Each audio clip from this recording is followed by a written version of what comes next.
Hello students.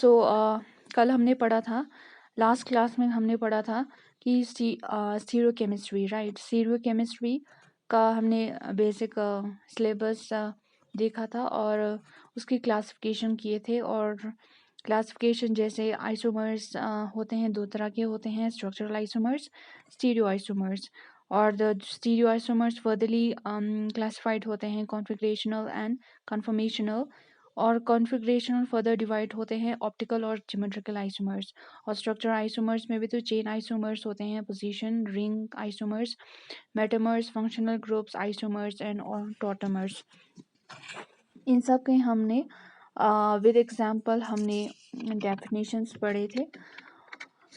और आज और हमने पढ़ा था कि किस तरह से पर्टिकुलर ऑप्टिकल आइसोमर्स का क्या क्या प्रॉपर्टीज़ होते हैं, उनमें किस तरह के प्रोसेस होते हैं, मतलब कि उसमें जो प्लेन एनालाइज कैसे होते हैं कि पर्टिकुलर कंपाउंड क्लॉकवाइज है कि एंटी क्लॉकवाइज है।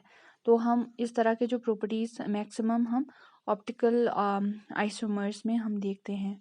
तो आज हम पढ़ेंगे स्टीरियो आइसोमर्स। तो स्टीरियो आइसोमर्स में हम पढ़ेंगे स्टीरियो आइसोमर्स बेसिकली होता क्या है। स्टीरियो आइसोमर्स होते हैं वो आइसोमर्स। स्टीरियो केमिस्ट्री का मतलब वो केमिस्ट्री जो कि स्टीरियोमर्स के बारे में पढ़ते हैं। स्टीरियो मतलब स्पेशल ऑर्गेनाइजेशन, मर्स मतलब उस तरह के जो मॉलिक्यूल्स जो कि स्पेशल रीअरेंजमेंट होते हैं और रिप्रेजेंटेशन होते हैं।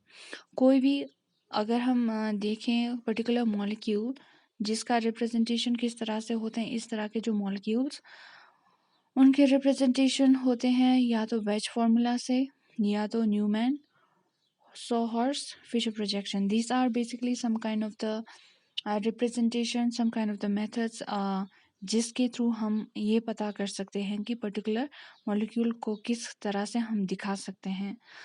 स्टीरियोमर्स मतलब वो आइसोमर जो कि पर्टिकुलर, इसको हम स्पेस आइसोमर्स भी कहेंगे। इनमें क्या होते हैं स्टीरियो आइसोमर्स में, जो मॉलिक्यूलर फॉर्मूला होते हैं वो सेम होते हैं, जबकि जो अरेंजमेंट होते हैं एटम्स का वो काफ़ी डिफरेंट होते हैं।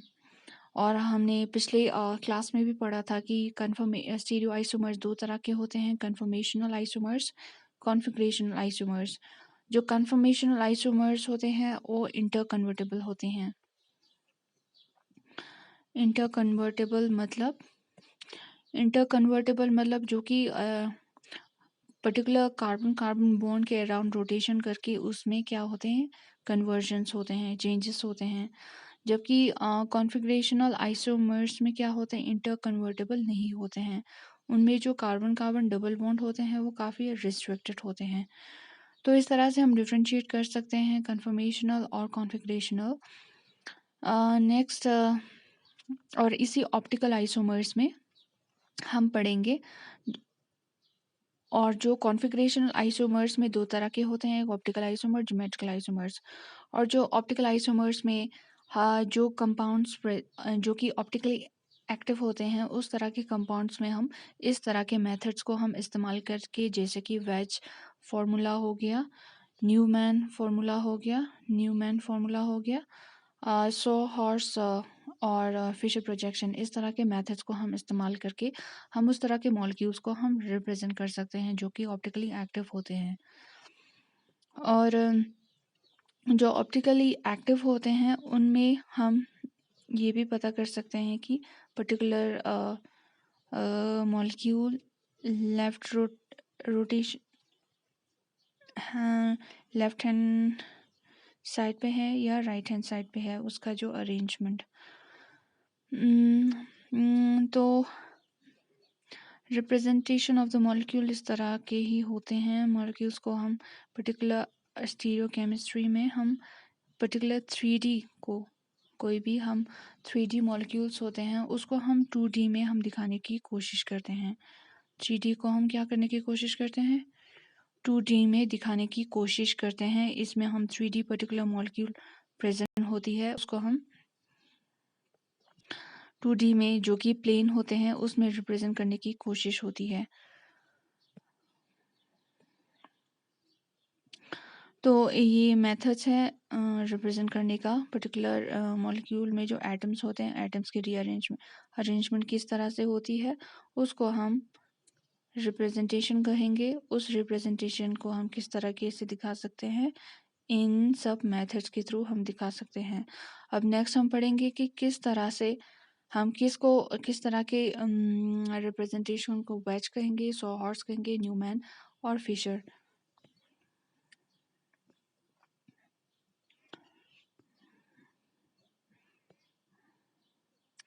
सो पहला हम पढ़ेंगे वेज काइंड ऑफ फार्मूला, जो कि ऑर्गेनिक मॉलिक्यूल जो कि ऑप्टिकली एक्टिव मॉलिक्यूल्स को रिप्रेजेंट करने में इस्तेमाल करते हैं। इसमें हम कुछ सिंबलाइजेशन करते हैं, जो कि बॉन्ड की सिंबलाइजेशन। अगर हम इस तरह के जो सॉलिड लाइन होती है उसको हम कहेंगे टूवर्ड्स द व्यूअर और towards the observer or towards outside the plane, or we can say like it's located above the plane। और जो डैश वाले जो बॉन्ड्स होते हैं उसको हम रिप्रेजेंट करते हैं अवे, जो कि अवे होती है अवे फ्रॉम द ऑब्जर्वर और away from the viewer. So next एक दूसरा प्लेन होते हैं, एक लाइन जो कि नॉर्मल लाइन से होती है, जो कि जिसको हम कंसीडर करेंगे उस तरह के जो बोन्स होती है वो प्लेन पर प्रेजेंट होती है। अब हम इसको किस तरह से रिप्रेजेंट कर सकते हैं,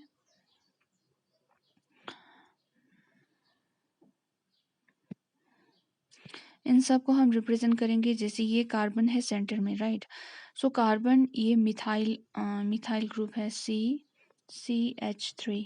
CH3 को हमने इस तरह से वेज फॉर्मूला से हम किस तरह से रिप्रेजेंट कर सकते हैं।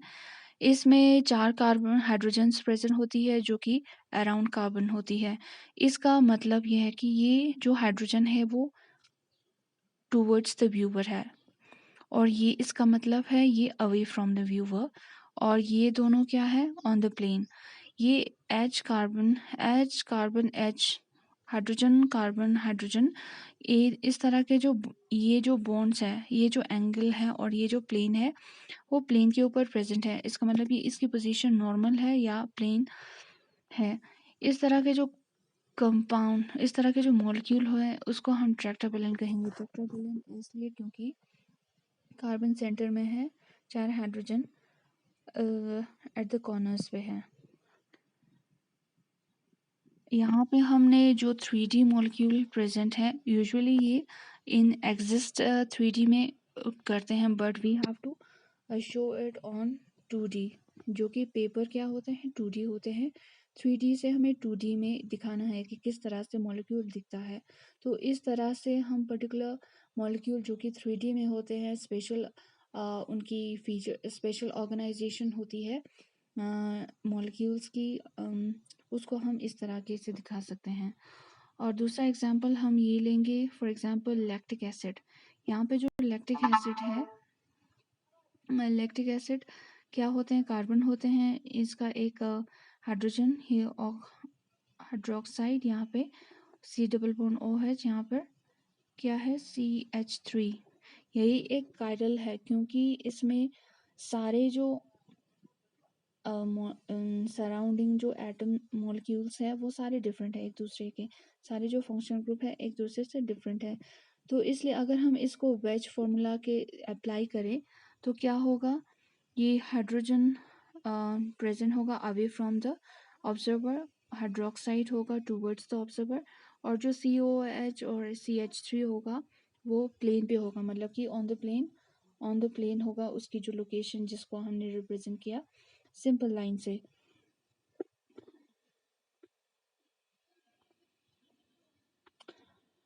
सो दूसरा हम पढ़ेंगे इसके बारे में, अगर हम थोड़ा ज़्यादा डिटेल में पढ़ें कि वेज फार्मूला उस मॉलिक्यूल्स उस कंपाउंड्स को अप्लाई या मॉलिक्यूल्स को अप्लाई करते हैं जिसमें क्या होते हैं, कायरल मॉलिक्यूल्स। कायरल क्या होते हैं? कायरलिटी का मतलब क्या होता है? डिसिमेट्री।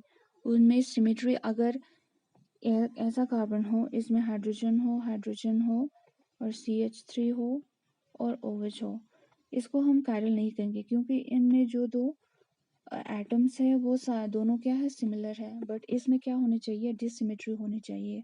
और उस तरह के जो मॉलिक्यूल्स है उसको हम ऑप्टिकली एक्टिव भी कहेंगे और कायरल भी कहेंगे। और उसमें क्या होनी चाहिए? सिमेट्री प्लेन नहीं होनी चाहिए, सेंटर ऑफ सिमेट्री भी नहीं होनी चाहिए। उनमें सिमेट्री मतलब कि सिमिलैरिटीज नहीं होनी चाहिए और नॉट सुपर इम्पोजिबल। अगर उनकी कैरेक्टरिस्टिक्स हो तो उस तरह के हम मॉलिक्यूल्स को हम क्या कहेंगे? कायरल कहेंगे। अगर हम एक एग्जांपल ले, 2 ब्यूटेनॉल।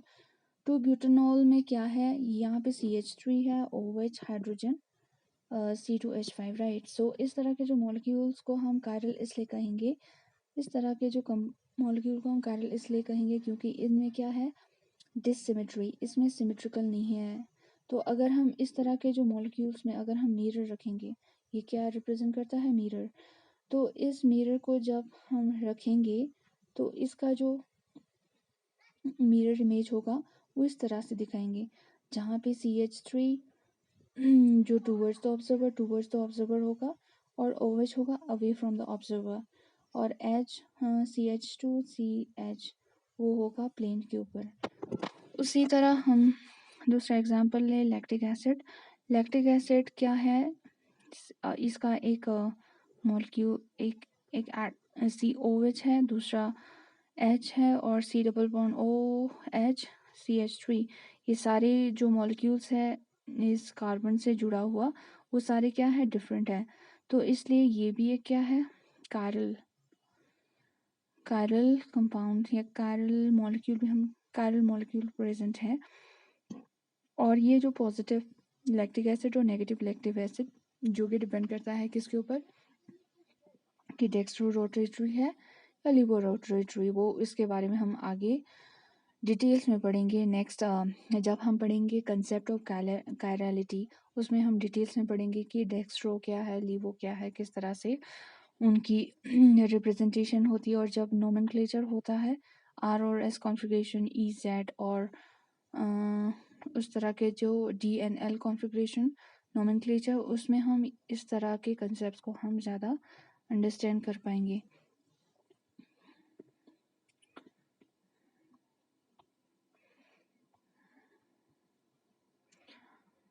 तो हाँ, यहाँ पे क्या है कि यही जो मिथाइल ग्रुप, मिथाइल हो, जो भी हो, जो टेट्राहेड्रल, यहाँ पे जो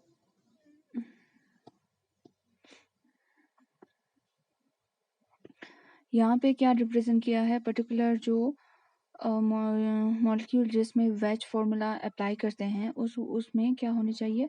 टेट्राहेड्रल स्ट्रक्चर होनी चाहिए।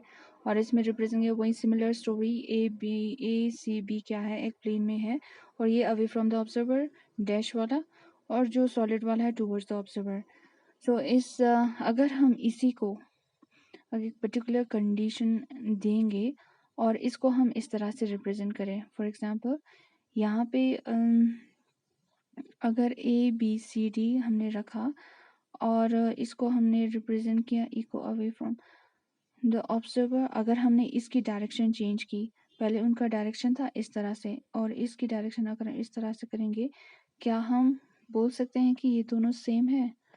सो the question is like you have to answer me.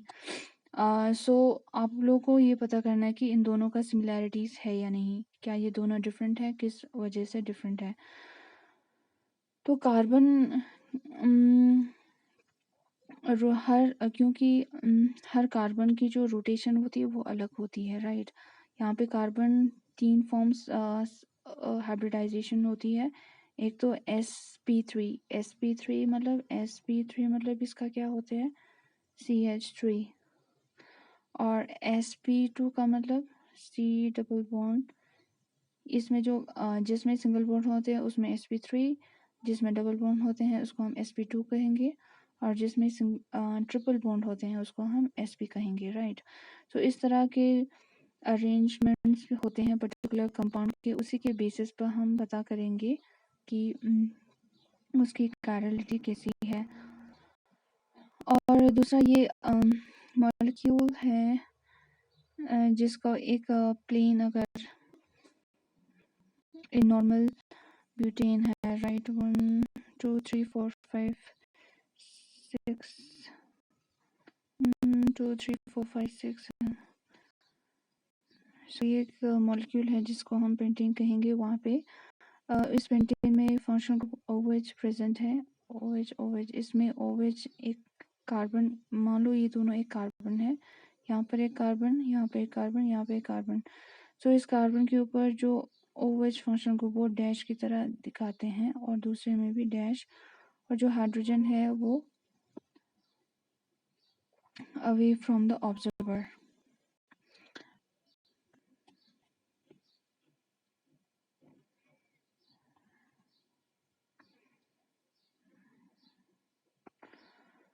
So next type of formula is the Sawhorse projection. Sawhorse projection क्या होते हैं? उसमें दो तरह के फॉर्म्स होते हैं, एक तो एक्लिप्स होता है, दूसरा स्टैगर्ड होते हैं। जब एक्लिप्स क्या होते हैं, जब मान लो ये एक कंपाउंड, यहाँ पे एक कंपाउंड है, यहाँ पे एक कंपाउंड है, और ये क्या है, एटम्स, राइट। ये एटम्स, ये कार्बन के एटम्स और इस कार्बन के एटम्स अगर एक ही डायरेक्शन में अलाइन करेंगे तो हम क्या कहेंगे, एक्लिप्स कहेंगे। अगर इसी तरह अगर इस कार्बन के जो एटम्स और अगर डिफरेंट ऑपोजिट डायरेक्शन में हो तो हम स्टैगर्ड फॉर्म कहेंगे। तो इसका हम इस तरह से हम दिखा सकते हैं इसके रिप्रेजेंटेशन। यहाँ पे बी और जो सी है उन दोनों को हमने टूवर्ड्स द ऑब्जर्वर रिप्रेजेंट किया और ए और डी को अवे फ्रॉम द ऑब्जर्वर। सी और ये दोनों, अगर ये दोनों अलाइन करेंगे तो एक्लिप्स कहेंगे, अगर डिसअलाइन करेंगे, अलाइन नहीं करेंगे या ऑपोजिट होगा तो इसको हम क्या कहेंगे, स्टैगर्ड कहेंगे। तो स्टैगर्ड का मतलब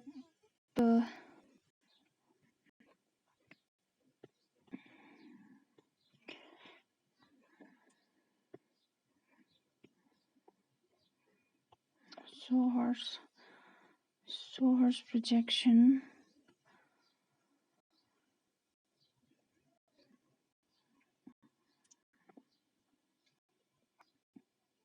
इसका ये एक रूल है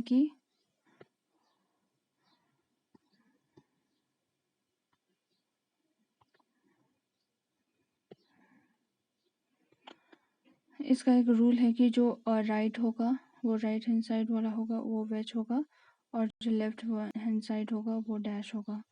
जो यहाँ पे राइट हैंड साइड वाला क्या है, वेज है, राइट। लेफ्ट हैंड साइड वाला डैश है। तो इस तरह से अगर अलाइन करें तो हम उसको एक्लिप्स कहेंगे, अगर इस तरह से अगर होगा अरेंजमेंट तो हम उसको स्टैगर्ड कहेंगे।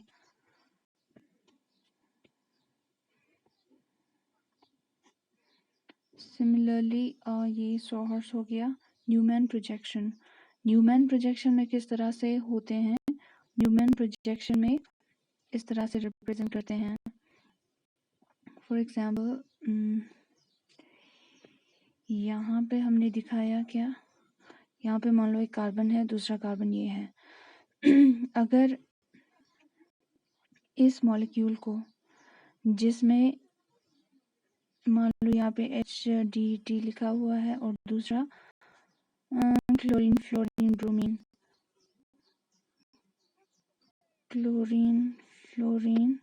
ब्रोमीन, अगर हम इन सब को अगर हम रिप्रेजेंट करें इस तरह से तो इसको हम स्टैगर्ड कहेंगे। अगर वो एंटी लाइन हो, मतलब वो डिसलाइंड हो, अगर वो ऑपोजिट में अगर लाई करे, यहाँ पे T और यहाँ पे ब्रोमीन यहाँ पे क्या हो रहे हैं, एंटी, तो इसको हम स्टैगर्ड कहेंगे। इसमें जब हम इस तरह के से न्यूमैन प्रोजेक्शन से रिप्रेजेंट करेंगे इस कंपाउंड को, इस मॉलिक्यूल को, तो जो फ्रंट फ्रंट वाला कार्बन है उसको हम डॉट से रिप्रेजेंट करेंगे। ये जो डॉट है वो फ्रंट वाला कार्बन है और जो बैक वाला सर्कल है उसको हम, ये क्या है फ्रंट वाला, ये बैक वाला, राइट। सो फ्रंट को हम डॉट से रिप्रेजेंट करेंगे और जो बैक वाला है उसको हम सर्कल से रिप्रेजेंट करेंगे। अगर इस तरह के हो, अगर इस कंपाउंड को इस तरह के से हो तो हम इस तरह से हम रिप्रेजेंट करेंगे जहाँ पे ओवरलैपिंग होती है, पैरेलल होती है। तो लिटिल क्लॉकवाइज हमें रखना पड़ेगा क्योंकि यहाँ पे अलाइन हो रहे हैं। तो यहाँ पे टी के साथ Br, डी के साथ H के साथ फ्लोरीन, डी के साथ क्लोरीन, राइट। सो इस तरह के से हम न्यूमैन प्रोजेक्शन में हम इस तरह के से हम रिप्रेजेंट करेंगे। ये हुआ एक्लिप्स पार्ट और ये हुआ स्टैगर्ड। अगर हम स्टैगर्ड को न्यूमैन प्रोजेक्शन में करेंगे तो जो फ्रंट वाला सर्कल हो उसको हम डॉट से रिप्रेजेंट करेंगे और जो बैक वाला उसको हम सर्कल से रिप्रेजेंट करेंगे।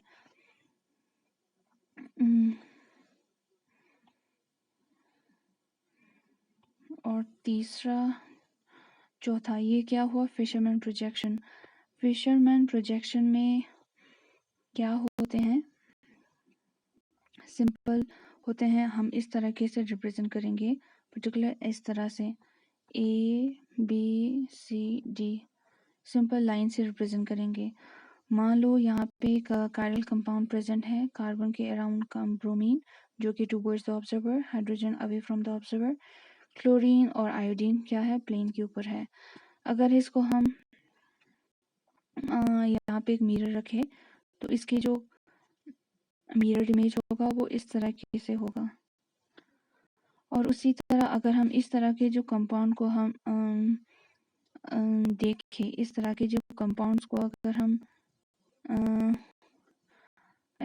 फिशरमैन प्रोजेक्शन के थ्रू देखें तो इस तरीके से रिप्रेजेंट करते हैं। यहाँ पे जो ब्रोमीन होगा वो जो टुवर्ड्स द ऑब्जर्वर होगा वो लेफ्ट हैंड साइड, और जो राइट हैंड साइड पे होगा जो अवे फ्रॉम द ऑब्जर्वर, और जो कार्बन का हाइड्रोजन का कार्बन और ब्रोमीन क्या होंगे एक अलाइन में होगा। तो इसी तरह हम फिशरमैन में इस तरह से सिंपल लाइन में रिप्रेजेंट करेंगे। मान लो ये एक दूसरा एग्जांपल है, इसमें 2 कार्बन प्रेजेंट है, एक कार्बन यहाँ पे दूसरा कार्बन यहाँ पे। अगर इस तरह के जो कंपाउंड्स हैं उसको हम फिशर प्रोजेक्शन में रिप्रेजेंट करें तो इस तरह के से करेंगे। ये होगा पहला कार्बन, ये होगा दूसरा कार्बन। जो पहला कार्बन है जो OH है वो left hand side towards the observer, bromine away from the observer, NH2 towards the observer, chlorine away. जो फ्रंट वाला कार्बन है वो ये है और जो बैक वाला कार्बन है वो ये है। तो इस तरह के से हम दिखा सकते हैं वेरियस टाइप्स ऑफ मॉलिक्यूल्स के जो रिप्रेजेंटेशन होते हैं। हमने क्या पढ़ा था, first wedge type of representation, wedge formula, second पढ़ा था सॉहर्स, थर्ड पढ़ा था न्यूमैन, एंड द लास्ट पढ़ा था हमने फिशर। ये सब क्या है, particular chiral compounds, chiral molecules में जो एटम्स की जो अरेंजमेंट होती है वो हम इस तरीके से हम रिप्रेजेंट करेंगे। और जो नेक्स्ट क्लास में हम क्या पढ़ेंगे, हम पढ़ेंगे कि किस तरीके से हम पर्टिकुलर इस कंपाउंड्स को हम कन्वर्ट कर सकते हैं, कन्वर्शन कर सकते हैं, मतलब चेंजेस कर सकते हैं। अगर कोई एग्जाम में आ सकते हैं कि फिशर, ये आपको एक फिशर प्रोजेक्शन दिया हुआ है, आपको वेज में कन्वर्ट करना है और आपको वेज दिया होगा, आप फिशर में कन्वर्ट कर सकते हैं। तो नेक्स्ट क्लास में हम कन्वर्जन की बात करेंगे। सो आज का क्लास इतना ही है। तो कल नेक्स्ट क्लास में शायद उसके साथ हम कायरलिटी, कंसेप्ट ऑफ कायरलिटी पर भी बात करेंगे। तो अगर कोई डाउट हो तो, अगर कोई कंफ्यूजन हो तो feel free to ask. Thank you so much.